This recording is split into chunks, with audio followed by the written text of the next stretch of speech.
Hi everybody, welcome back to today's Seniors Living Well. Change is good, it really is. There's some things we don't like to change too much though, like we don't like to change when we have a guest that is really full of great ideas and great information. And in a few of the last series we've had my buddy, my coach, my wonderful friend Maureen from the Sutter Amador Diabetic Outpatient Program. She's my coach, like I said. Well, I have another coach who's 5 years old. She's cuter. And she's, yeah. well, she's only about she's certainly more of a taskmaster. Yes, she is.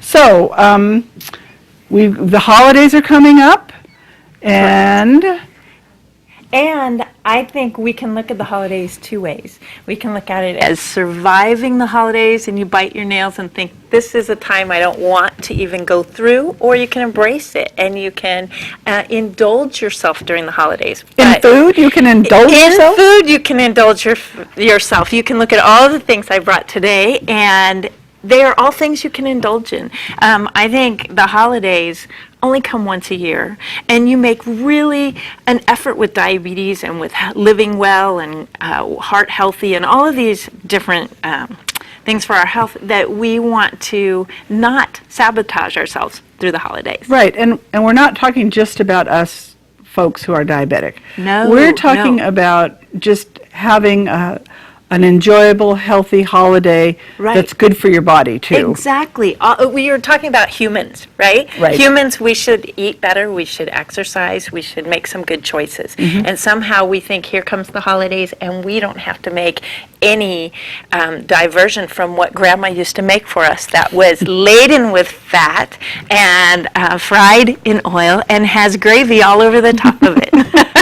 That doesn't even sound good to me anymore. Well, I'm really glad you've made a lot of changes, and that's great. So during the holiday season, I think we need to embrace it and have a few things in mind. And one of the first things we really want to have in mind is portion sizes. And I know you have made a lot of changes with portion sizes. I have. So I actually got new cups for today that are very pretty. But I want you to look at it and think, Thanksgiving comes, and we love starches. Mm-hmm. That's kind of what Thanksgiving is, right? Mashed potatoes, stuffing, yes, turkey skin. Oh, wait. Wait. Sweet potatoes, yams, and then all the pies, which are all those carbohydrates, too. And so if we can make the commitment of using a fist, your fist, my fist, most women's fists are about the size of a cup. So if you can think of your plate and think, I can have some mashed potatoes, but I can't have a whole cup if I also want some stuffing. So I have to look at it and say, okay, maybe just a half a cup of the mashed potatoes and a half a cup of the stuffing, but all that it adds up to is a full fist. Okay? But that's really quite a bit of food. It is. If you savor it and eat it slowly and enjoy it. Exactly. And then your meat, most of us have turkey or ham, something that's on the leaner choice, on the leaner side, and so about the size of your hand. So about no fingers, just the palm part. Just the palm part. Yes, perfect. This is a perfect size. 3 or 4 ounces, about the thickness. After it's cooked, all of that is great. For a man, 4 to 6 ounces. So men have bigger hands, so that kind of works for them. Yes. Yeah. Okay. And then the last part of our plate would be the vegetables. And the vegetables, and this is a plate method, which is really trying to get away from half of our plate is meat and the other half is starch, but saying, here is your starch, here's your meat, and then lots of nice vegetables. And there are, a lot of traditional side dishes are in fact vegetables. Correct. If you don't drown them in cream of mushroom soup or gravy. But there's so many good new veggies. You can get these beautiful peppers in the store, and you can do creative things with it. It's jumping out of that old, Grandma made it this way, we need to make some changes. Like green beans are fabulous. I make green beans for my family for the holidays, and we have sliced almonds on them, and we're steaming them. They're fabulous, but they are not swimming in mushroom soup. The cream of mushroom soup. My brother, who's really a gourmet cook, he has introduced the green bean casserole that has shiitake mushrooms that are yummy. sautéed with garlic, and we we indulge a little. We top it with pine nuts, but not a whole lot of pine nuts because there's a lot of flavor Exactly. in pine nuts. Yeah. Fresh green beans. So Fabulous. He's made that change for us, and that's a wonderful thing. That is Tastes great. a lot better, Yeah, actually. and it's just to step out of that box. Then taking some of your traditional choices like that stuffing, and instead of, I love my mother-in-law. She was a wonderful person, but I remember the first year, 2 sticks of butter in that stuffing, and I said, "Whoa." That's a lot of fat. So to jump out of that and say using more celery and onions and using broth and a little bit of butter and margarine as your flavor, you really can get a nice product but not have all that extra fat. Right. Because when we get all that extra fat through the holidays, then we got to do something with it. Now this morning you told me you did something fabulous last night. What was that, Laurie? I got on the treadmill for 40 Awesome. minutes. Wow. And it still counts, even though I was listening to a cooking show. Okay. No But calories there. actually, that was a splendid table, and she was talking about, healthier Thanksgiving and exactly what you were talking about taking the old traditions and sticking with the flavors, like the Enhancing them. sage, and really, you don't need a whole bunch of saltine crackers and chicken broth. If you have a really tasty chicken broth, and you can use some nice, Different old breads bread. too. Yeah, with all the exactly. different Yeah. breads now. Yeah. That's a great But, idea. I think that whole thing of moving more is something that we need to think about. Now, my personal trainer, Julia, is coming for Thanksgiving. Oh, good. So you know that I won't be just sitting around watching football after the things. No, We're going to no. be going on walks. And that's really something that is being encouraged. And grandparents need to Right. encourage their grandchildren. I don't need to encourage mine, but Yeah. some do.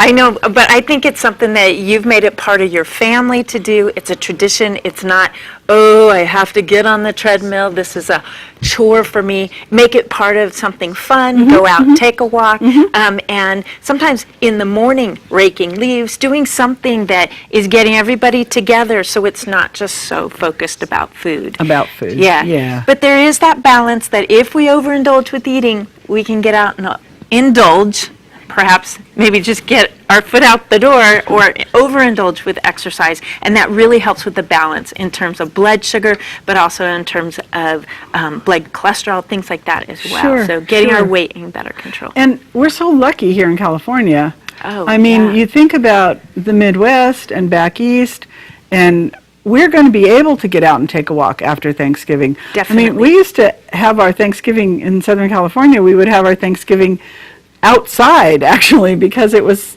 so beautiful out. I have mine And- in San Diego, and we eat it outside, and yeah. we usually go to the beach the day before or day after. But it's just wherever you are, figuring out what works for you and your family, and making it fun and not making it a chore. I have to tell you of this great tradition. My brother does this every year. He makes a turkey out of a pineapple. What? He cuts it out and he chunks this out, and then he uses toothpicks and uses different vegetables. Oh, he's a food and artist. sticks this in. He makes it into this whole beautiful, creative art piece that then we can all indulge. But it's all fruits and vegetables. It's bell peppers and carrots and tomatoes and grapes and all sorts of things. And now what he does is all the kids look forward to it all year, that they start to make little hats for the turkey. and the turkey has a banana as a head. And you can get online. There's lots of different creative things out there. But it's to make food fun, that it's not just laden with that fat. Right. And laden with all the extra Right. sugar and everything else Right. that we don't need. Right. Right. And if you have something like that fun as a, pre-dinner appetizer Yeah. And activity. and an activity, Yeah. then, you're not going to be so hungry for Exactly. the kids aren't going to go, give me 3 scoops of those Yes. mashed potatoes, Grandma. So what about the desserts, though? I knew it was the holiday season when I saw at Starbucks the cranberry bliss bars, which Oh, are yeah. like, a once-a-year indulgence.